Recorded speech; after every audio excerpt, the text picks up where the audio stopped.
Hi friends, welcome to our channel friends. ఇవాల్టి వీడియోస్లో వైఎస్ఆర్ రైతు భరోసా మూడో విడత గురించి ఒక కొత్త అప్డేట్ అయితే రావడం అయితే జరిగింది. ఆ అప్డేట్ ఏంటో మనం ఇప్పుడు ఈ వీడియోలోనైతే తెలుసుకుందాము. మీరు ఈ వీడియోని ఎక్కడ స్కిప్ చేయకున్నట్ల చివరి వరకు చూడండి ఫ్రెండ్స్. అప్పుడైతే నేను చెప్పేది మీకు అర్థమవుతుంది.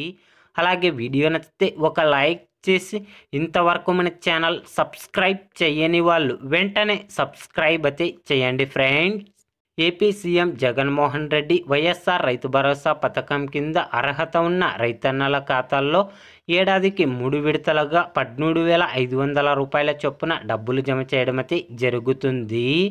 ఏపీ సీఎం జగన్మోహన్ రెడ్డి వైఎస్ఆర్ రైతు భరోసా పథకం కింద ఇప్పటి వరకు అర్హత ఉన్న రైతన్నల ఖాతాల్లో 2 విడతలుగా డబ్బులు జమ చేయడం అయితే జరిగింది. వైఎస్ఆర్ రైతు భరోసా మూడో విడత డబ్బులు సంక్రాంతి రోజునే అర్హత ఉన్న రైతన్నల ఖాతాల్లో డబ్బులు జమ చేయాల్సి ఉండగా కొన్ని అనివార్య కారణాల వల్ల వాయిదా వేయడం అయితే జరిగింది ఫ్రెండ్స్. కాబట్టి ఈ నెలలో వైఎస్ఆర్ రైతు భరోసా మూడో విడత డబ్బులు జమ చేసే అవకాశం అయితే ఎక్కువగా ఉంది ఫ్రెండ్స్. వైఎస్ఆర్ రైతు భరోసా గురించి ఏ చిన్న అప్డేట్ వచ్చినా వెంటనే తెలుసుకోవాలి అంటే వెంటనే మన ఛానల్ని సబ్స్క్రైబ్ అయితే చేయండి friends. Thank you for watching my video.